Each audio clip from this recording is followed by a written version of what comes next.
Class 11 के chemistry को मैं आज आगे बढ़ाता हूँ। जो यूनिट 1 का है उसमें आज आपको 2 पॉइंट के बारे में मैं समझाने का प्रयास कर रहा हूँ। ये है स्टोइकियोमेट्री। स्टोइकियोमेट्री क्या है? देखिए, स्टोइकियोमेट्री 2 वर्ड से मिलकर बना है, स्टोइकियोन और मेट्रोन। स्टोइकियोन का मतलब होता है एलिमेंट्स यानी तत्व, और मेट्रोन का मतलब होता है मेजर, उन्हें मापना यानी तत्वों को मापना। हम जैसा कि पहले भी आपको पता होगा या बताए होंगे कि किसी भी केमिकल रिएक्शंस को जब सिंबॉलिक लिखा जाता है तो उसको इक्वेशन कहते हैं। इक्वेशन के बीच में एरो साइन होता है। एरो साइन के लेफ्ट साइड में जो भी रहता है उसको रिएक्टेंट्स कहते हैं, अभिकर्मक कहते हैं, अभिकारक कहते हैं। और एरो साइन के राइट साइड में जो होता है जिसको हम प्रोडक्ट्स या उत्पाद कहते हैं। तो हम आपको पता होगा कि केमिकल इक्वेशन को बैलेंस करना होता है। बैलेंस करने से हमें पता चलता है कि अभिकारक या रिएक्टेंट की कितनी मात्रा चाहिए और उसके फलस्वरूप प्रोडक्ट्स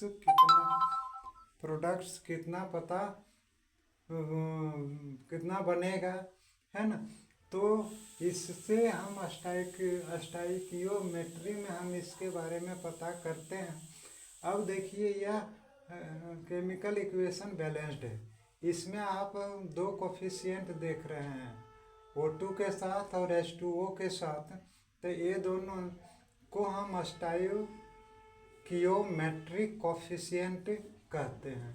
दूसरा है लिमिटिंग रिएक्टेंट, सीमांत अभिकर्मक। इसको समझिए कि रिएक्टेंट्स मिलकर प्रोडक्ट्स बनाता है, लेकिन रिएक्टेंट्स में कभी ऐसा होता है कि एक रिएक्टेंट्स ज़्यादा हो गया और दूसरा रिएक्टेंट्स कम होता है।